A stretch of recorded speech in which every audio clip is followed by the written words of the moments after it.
Hello， 大家好，我是沙白，我又来了。首先想跟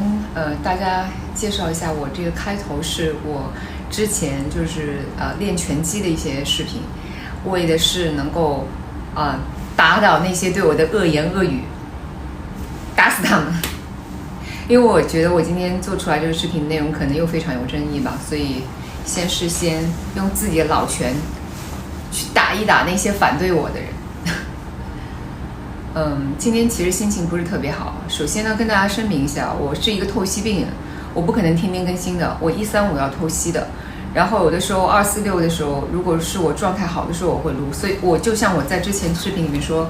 过，不对，我是在我的 comments 里面说，我说我只有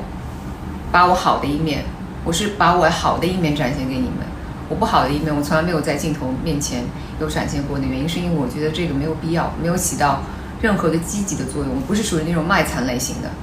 我今天呢心情不是很好，为什么呢？因为我前2天做了一个基因检测，我希望能够在去瑞士之前能够搞清楚到底我这个基因是我父亲传给我的，还是我母亲传给我的。我在没有得到结果之前，我就对我父亲说，如果是你传给我的，我此生不后悔。我再就是说让我重新投胎，我也愿意做你的女儿。但是如果是我母亲传给我的话，我就不知道了。然后今天呢，我得到结果了，果然就像我所猜测的，我的红斑狼疮基因是我的母亲传给我的。我在办完了我今天所有办的事情，包括公证，包括最后一波就是最新的这个医学报告的一个翻译之后，我就打了的到我的父母家。我当面对峙了我的母亲，我说我实话跟你说，我说我2天前做了一个基因检测，我说我的这个基因就是你传给我的，但是我说让我很心痛的是，当我得了这个病的第一时间，就是说因为有一阵子我不是不停的水肿，也不知道是什么原因嘛，然后自己是没法自理了，所以我就住到我父母家去了。但是我到了我父母家，我妈妈见到我的第一句话就是，你知道你生这个病给我带来多少麻烦吗？我现在说的是事实啊。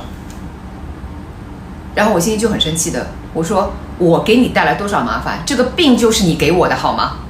然后我妈妈还倒打我一把，她说你怎么知道是我给你的？我说这个病不是我爸给我的呀，那不是我爸的就是你给我的呀。她说是我爸，她还是就是倒打一把，说是我爸爸家里面这个 blood 里面有这个基因。她说我爸的妹妹就是得这个病死的。她说你不信可以去问。但后来我经过了 verify， 就是说没错，我爸爸确实有个妹妹，当时得病死了，但是病因是不详的。在那个年代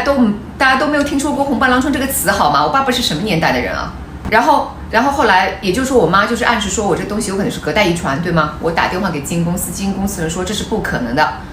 只要叔叔没有这个基因，那就是阿姨传给我的。然后我再次返回到我妈妈家，我再次对峙了她，铁证如山，她不得不承认，但是她承认里面没有一丝一毫的 guilt， 没有一丝一毫的觉得说I'm so sorry， 没有的，就是一种很不服气的，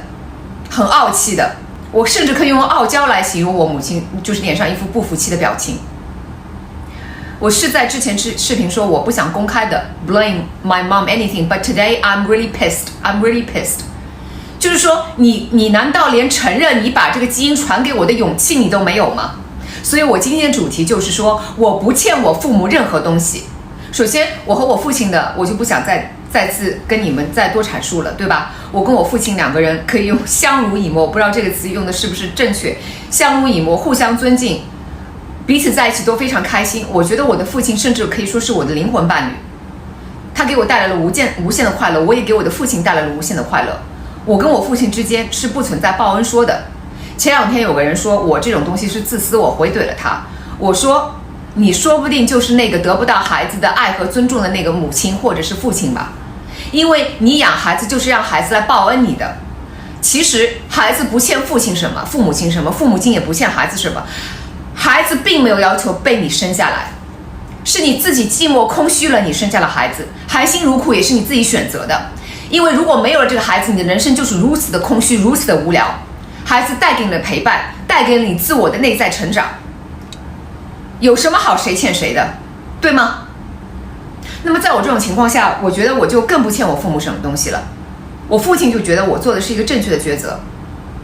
而且我觉得我们两个的灵魂会在宇宙爸爸的牵引之下会再次相遇的，这一点我深信不疑。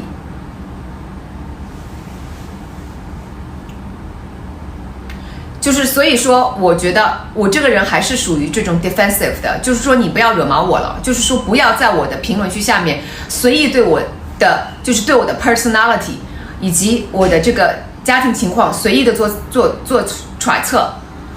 也不要随便在下面说也不要在下面随随便便在无凭无据的情况下面就说妈妈一定是爱你的。这个世界上有很多不爱孩子的母亲的，而且我也说的非常的客观了，我已经说了。他对我的不爱可能只是在我生病以后体现出来的，有些时候有些自私，他只有在一个人在一个非常极端的情况下面他才可能展现出来，平时是展现不出来的。就像我说我的朋友可我远离，不是说因为我去瑞士他们要跟我远离 OK， 有没有听说过久病床前无孝子这样的话？你们有没有经历过就是在医院里面躺了整整3个月，肿到140斤，大便小便全部都在床上，连翻左翻右都无法翻，就 basically 就只剩下一个嘴巴可以吃东西的这样一个状态的情况下面，没有人来帮过我，我妈妈没有到医院里面看过我一次，她的原因是她不会打的。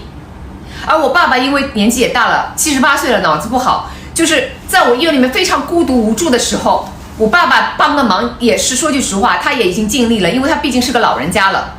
我在 ICU 里面躺的时候，我想要一个好一点的环境，想要好一点的病床都要不到。因为我爸爸确实这方面也没有这方面的 capability 去帮我去有这样的资源去争取。后来幸好是因为我一直是在仁济特需医院，就是特需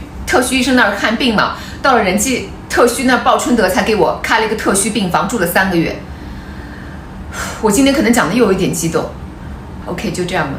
不好意思，今天可能给你们带来负能量了，拜拜。